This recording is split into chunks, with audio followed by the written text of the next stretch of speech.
एक घने जंगल में कुछ पक्षी रहा करते थे। उनमें एक कालू नाम का कौवा था जो कि बहुत कंजूस था। कालू जी, आज काम से लौटते समय थोड़ी सी सब्जी ले आना। क्या कहा? सब्जी? सब्जी कितनी महंगी हो गई है, कुछ पता भी है? घर में क्या लाल मिर्च खत्म हो गई हैं? कालू जी, आज मेरी सहेली घर आने वाली है तो उसी के लिए थोड़ी सी सब्जी मंगा रही हूँ। तुम्हारी सहेली कहीं की राजकुमारी है जो उसके लिए मैं अपने पैसे खर्च करूँ? चुपचाप पानी पिलाकर उसे भेज देना, खबरदार जो उसे रोटी भी खिलाई। गोरी कौवी तो चुप हो जाती है और कालू कौवा काम के लिए निकल जाता है और फिर शाम हो जाती है। गोरी कौवी की सहेली भी घर आ गई थी। गोरी, ये लो, तुमने सब्जी मंगाई थी ना, मैं लेकर आया हूँ, अब जल्दी से बना दो। गोरी कौवी तो बहुत खुश हो जाती है क्योंकि कालू ने पहली बार गोरी की बात मानी थी। पर जब गोरी थैले से सब्जी निकालती है तो वो कई दिनों की बासी और खराब थी। गोरी, अब मैं जाती हूँ, बहुत देर हो गई है, आप अपने पति को ये सब्जी बनाकर खिला दो। ये कहकर गोरी की सहेली वहाँ से चली जाती है। वो जाते जाते जग्गू को 50 रुपए दे गई थी जिन्हें झट से कालू कौवा छीन लेता है। गोरी, सहेली तो तुम्हारी बहुत अच्छी है, इसे घर पर बुला लिया करो। कालू जी, मेरी सहेली 50 रुपए देकर गई है, अगर आप ताजी सब्जी लेकर आते तो आपके रुपए वसूल हो ही जाते। अब इस सब्जी की कोई जरूरत नहीं है, मैं इसे दुकानदार को वापस करके आता हूँ और अपने 5 रुपए लेकर आता हूँ। फिर कालू कौवा अपना थैला उठाता है और वह दोनों माँ बेटा रूखी सूखी रोटी खाकर सो जाते हैं। गोरी बहन, मेरा कुक्कू रोज स्कूल से आकर शिकायत करता है, बोलता है कि जग्गू उसका भोजन चुरा कर खा जाता है। चिड़िया बहन, मैं अब आपको क्या ही बताऊं, ये कालू दिन पे दिन कंजूस होता जा रहा है, 2 वक्त का भोजन भी चैन से नहीं खाने देता। लेकिन गोरी बहन, ऐसा कब तक चलेगा? कालू भैया को समझाने की जरूरत है। चिड़िया, मेरी तो एक भी बात नहीं सुनता है, क्या तुम कालू को समझा सकती हो? क्या पता वो तुम्हारी बातें समझ जाए। ठीक है गोरी बहन, जब मुझे कालू भैया मिलेंगे तो मैं उन्हें समझाने की पूरी कोशिश करूंगी। ठीक है, मैं भी जग्गू को अच्छे से डांट दूंगी, फिर वो कुक्कू का भोजन कभी नहीं खाएगा। नाना गोरी बहन, जग्गू को मत डांटना, मैं कल से 2 टिफिन भोजन रख दिया करूंगी, एक जग्गू के लिए और दूसरा कुक्कू के लिए। ऐसे बातें करके गोरी कौवी अपने घर जाने लगती है। रास्ते में उसे एक चिप्स का पैकेट जमीन पर पड़ा मिलता है, वो उसे अपने घर ले जाती है। ले जग्गू बेटा, ये चिप्स खा ले, रास्ते में किसी के गिर गए थे। जग्गू उस चिप्स के पैकेट को फाड़ने ही वाला था कि तभी कालू कौवा वहाँ पर आ जाता है। अच्छा, तो मेरी गैर मौजूदगी में ये सब होता है, 10 रुपयों को खाया जा रहा है। नाना कालू जी, मैं ये पैकेट खरीद कर नहीं लाई, मुझे तो ये रास्ते में पड़ा मिला था तो मैं जग्गू के लिए ले आई। अब चोरी पकड़ी गई तो बचने के लिए झूठ बोल रही हो। मैं अभी जाता हूँ दुकान पर और सच का पता लगाता हूँ। फिर कालू कौवा चिप्स का पैकेट लेकर चला जाता है और कबूतर दुकानदार से पूछताछ करता है। कबूतर, गोरी अभी अभी ये चिप्स का पैकेट तुम्हारी दुकान से लेकर गई है। नहीं कालू, ये चिप्स तो बुलबुल का बेटा लेकर गया था, गोरी कौवी तो दुकान पर आती भी नहीं है। अरे कबूतर, तू भूल गया है, ये पैकेट अभी के अभी गोरी ही लेकर गई थी और उसी ने ये वापस करने को भेजा है। अच्छा, तो फिर मैं भूल गया हूँगा, तो बताओ इसके बदले में क्या लेने आए हो? कुछ भी नहीं, इसके 10 रुपए वापस दो, गोरी गलती से ये ले गई थी, वरना मेरा बेटा ये चिप्स विप्स नहीं खाता। फिर कबूतर कालू को 10 रुपए दे देता है। कालू तो रुपए लेकर बहुत खुश होता है। वो घर आकर गोरी कौवी से कहता है, ये देखो गोरी, 10 रुपए कम गए। मैंने बड़ी चालाकी से कबूतर को चिप्स का पैकेट देकर रुपए ले लिए।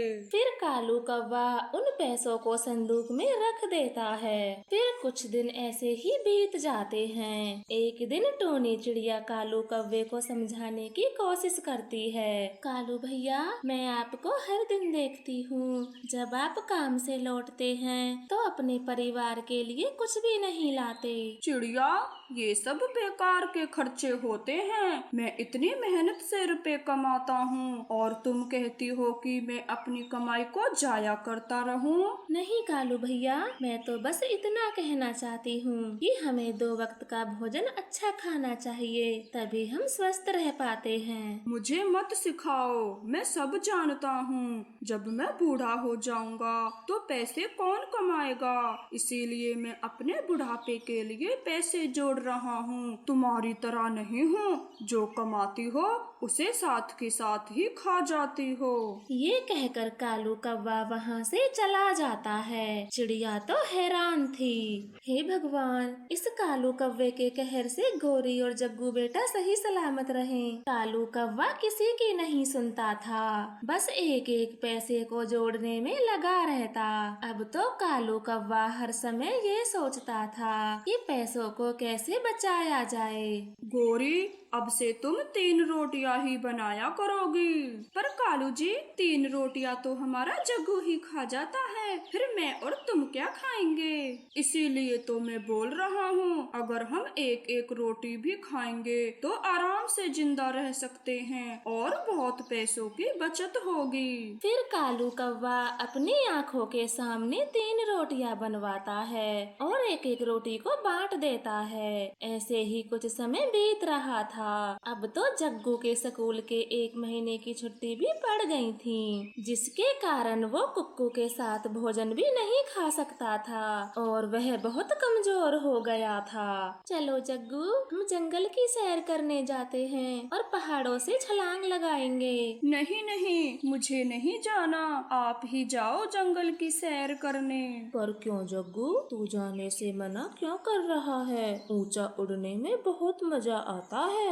तभी तो मना कर रहा हूँ, मुझसे ऊंचा नहीं उड़ा जाएगा और फिर मैं पीछे रह जाऊंगा। ये कहकर जग्गू अपने घोंसले में आकर लेट जाता है। तेज गर्मियों के दिन थे, वो शाम तक घोंसले में ही लेटा रहता है। परंतु जब कालू कौवा काम से घर आता है तो गर्मी बहुत पड़ रही है। गोरी, 1 गिलास पानी लाना। फिर गोरी कौवी कालू को पानी दे देती है। पानी पीते पीते कालू की नजर पंखे पर जाती है और वो झट से पंखा बंद कर देता है। अब इस पंखे के बंद होने से बिजली का बिल ज्यादा नहीं आएगा। पर कालू जी, ये तो गर्मियों का मौसम है, अगर पंखा नहीं चलाएंगे तो इनका क्या करेंगे? चुप करो अपनी बकवास। पहले जमाने में पंखे नहीं थे तो क्या पक्षी मर गए थे? आज के बाद कोई पंखा नहीं चलाएगा, वरना मैं कनेक्शन ही काट दूंगा। फिर वह सब सो जाते हैं। उस रात बहुत गर्मी थी। जग्गू तो गर्मी के कारण बीमार ही हो जाता है और उसकी सांसें तेज तेज चलने लगती हैं। उठिए कालू जी, जल्दी उठिए, हमारा जग्गू जोर जोर से सांस ले रहा है। फिर वह दोनों जग्गू को बुलबुल डॉक्टर के पास लेकर जाते। गोरी, जग्गू तो बहुत कमजोर है, इसे 2-3 दिन यहीं रखना होगा। ये सुनकर तो कालू कौवा बौखला जाता है और जोर जोर से कहता है, नहीं नहीं, जरा सी गर्मी क्या लग गई? तुम तो अपने रुपए बनाने के चक्कर में हो। चलो गोरी, जग्गू को अपने घर ले चलो। डॉक्टर के खूब समझाने के बाद भी कालू कौवा जग्गू को घर ले आता है और जग्गू की तबीयत तो और भी बिगड़ जाती है। बस कालू जी, बहुत हुआ, अब मैं आपकी एक भी बात नहीं सुनूंगी। मैं अपने बेटे को मरते हुए नहीं देख सकती। मैं जा रही हूँ, हमेशा के लिए, कभी लौटकर वापस नहीं आऊंगी। ये बोलकर गौरी कव्वी जग्गू को लेकर चली जाती है और अपने बेटे का अच्छे से इलाज करवाती है। अब कालू कौवा घर में अकेला ही रह जाता है। तो प्यारे दोस्तों, इस कहानी से हमें ये सीख मिलती है कि हमें बचत करने के साथ साथ अपने परिवार को भी स्वस्थ रखना चाहिए, ना कि कालू कौवे की तरह महाकंजूस बनना चाहिए। कालू कौवे के 5 बेटे थे। उसे अपने 5 बेटे होने का बहुत घमंड था। कालू अपने बेटों के आगे किसी की भी नहीं सुनता, बस हर समय दूसरे पक्षियों से झगड़ता रहता। छोटी चिड़िया, अपने पिद्दी से बेटे को लेकर यहाँ से चली जा, क्योंकि अब मेरे 5 बेटे यहाँ आ गए हैं। कालू भैया, मेरा बेटा अभी अभी झूले पर चढ़ा है, तो थोड़ी देर तो उसे झूलने दो। एक बार का कहा तेरे समझ नहीं आता।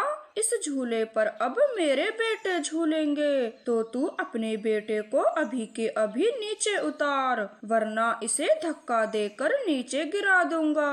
क्या कहा कालू भैया, तुम मेरे बेटे को धक्का दोगे? पंख तो लगा कर दिखाओ। चिड़िया के इतने कहते ही कालू चिड़िया के बेटे को झूले से नीचे गिरा देता है और चिड़िया के बेटे को चोट लग जाती है। ले, अब तेरे बेटे को पंख भी लगा दिया और उसे नीचे भी गिरा दिया। अब इसको लेकर चुपचाप यहाँ से चली जा। कालू, इतना भी घमंड ठीक नहीं है। एक दिन तुम बहुत पछताओगे और फिर तुम्हें अपने अहंकार का एहसास होगा। ऐसे कहकर चिड़िया अपने बेटे को ले जाती है, परंतु कालू कौवे को तो जरा भी फर्क नहीं पड़ता। बेटो, ये चिड़िया तो यूं ही बकवास करती है, इसकी बातों पर कोई ध्यान मत देना। बस ये याद रखना कि तुम 5 हो और 5 को कोई नहीं हरा सकता। मम्मा, जब से कालू अंकल ने मुझे नीचे गिराया है, तब से मेरे पंखों में बहुत दर्द हो रहा है। मेरे प्यारे बेटे, मैं अभी आपके पंखों को दवा लगा देती हूँ, फिर सारा दर्द खत्म हो जाएगा। फिर मम्मा चिड़िया अपने बेटे के पंख पर दवा लगाती है और उसे सहलाते हुए सुला देती है। कुक्कू अब सो गया, मैं जल्दी से भोजन की खोज को चली जाती हूँ। ऐसे सोचकर चिड़िया भोजन की खोज में चली जाती है। रास्ते में कबूतर भी चिड़िया के साथ चला जाता है। वो दोनों दूर के जंगल में भोजन खोजते हैं। चिड़िया बहन, इस पेड़ पर तो ढेर सारे आम लगे हैं, चलो जल्दी जल्दी से तोड़कर घर ले जाते हैं। वो दोनों अपनी चोंच आम को मारने ही वाले थे कि तभी वहाँ पर कालू अपने बेटों के साथ आ जाता है। रुक जा कबूतर, रुक जा, इन आमों को छूना भी मत। पर क्यों कालू, हम इन आमों को क्यों नहीं छू सकते? क्योंकि ये सारे आम हमारे हैं, तो तुम दोनों यहाँ से चले जाओ।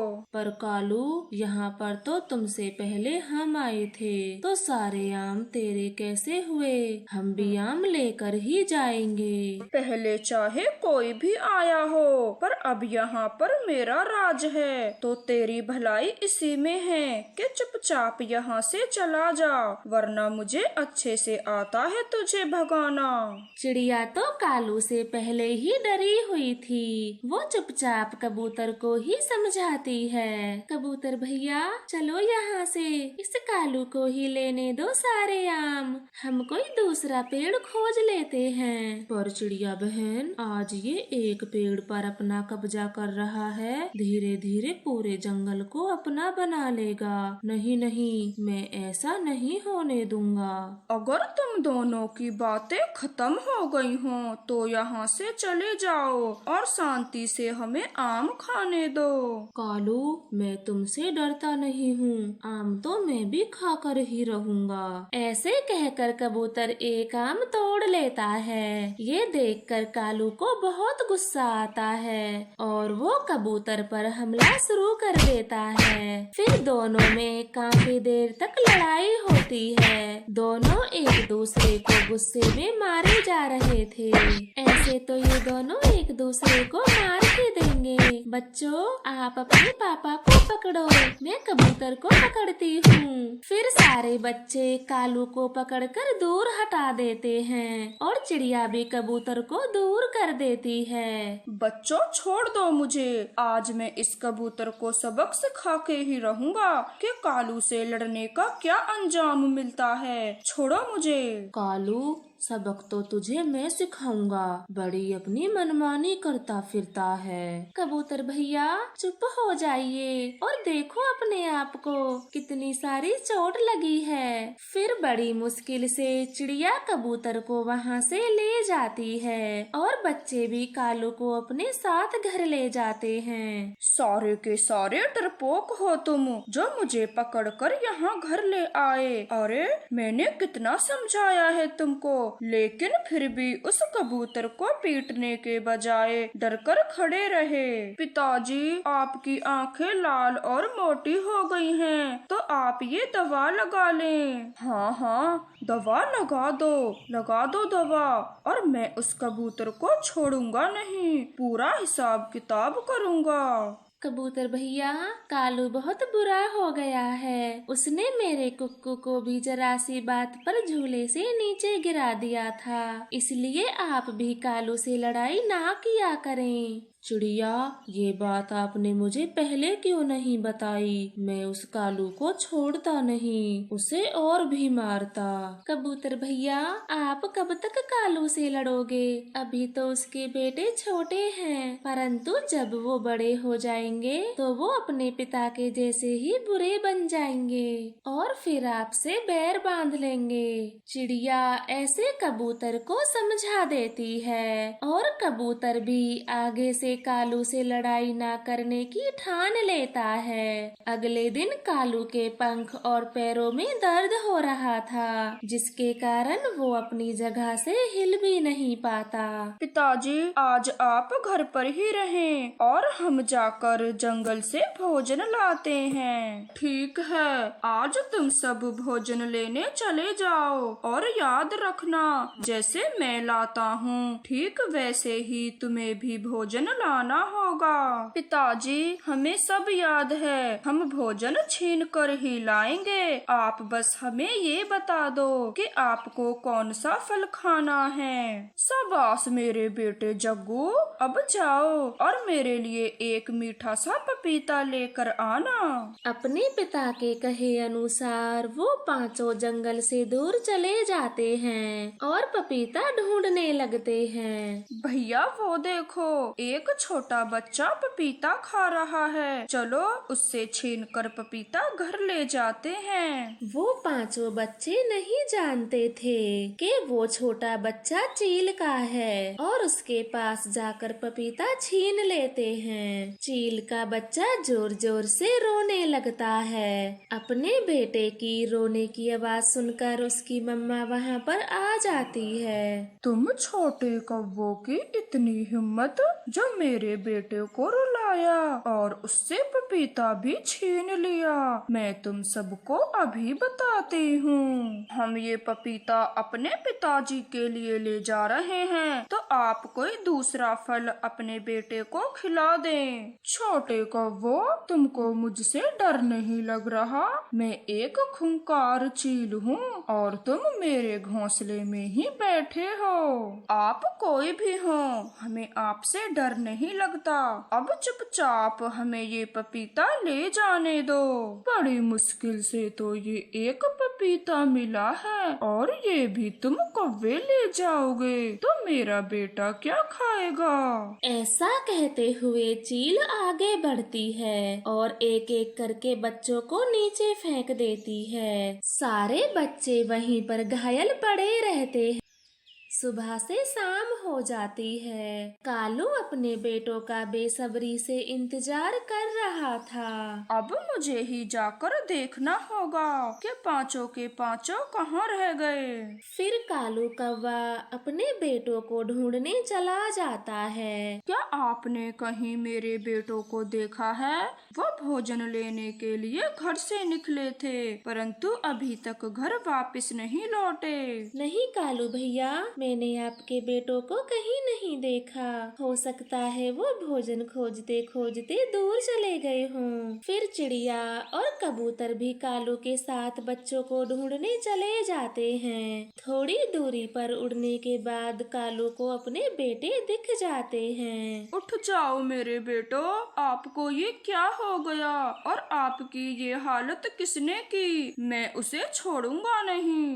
कालू, हमें जल्दी से बच्चों को बुलबुल वैद्य जी के पास लेकर जाना होगा, वरना इनकी सांसें बंद हो जाएंगी। फिर वो तीनों जल्दी जल्दी से पांचों बच्चों को बुलबुल डॉक्टर के पास ले जाते हैं। थोड़ी देर बाद बच्चे अपनी आंखें खोलते हैं और सब कुछ उन्हें बता देते हैं। कालू तो अपने आप पर बहुत शर्मिंदा हो रहा था। कालू भैया, उस चील का शुक्र मानो जो आपके बेटों को उसने जान से नहीं मारा, बस अपने घोंसले से नीचे ही फेंका। हाँ कालू, अब तू अपना घमंड छोड़ दे और अपने बेटों को अच्छाई का रास्ता दिखा। आज मेरे कारण मेरे बेटे मारे जाते, मैं आज से ही अपना सारा घमंड तोड़ दूंगा और तुम दोनों भी कृपया मुझे माफ कर देना।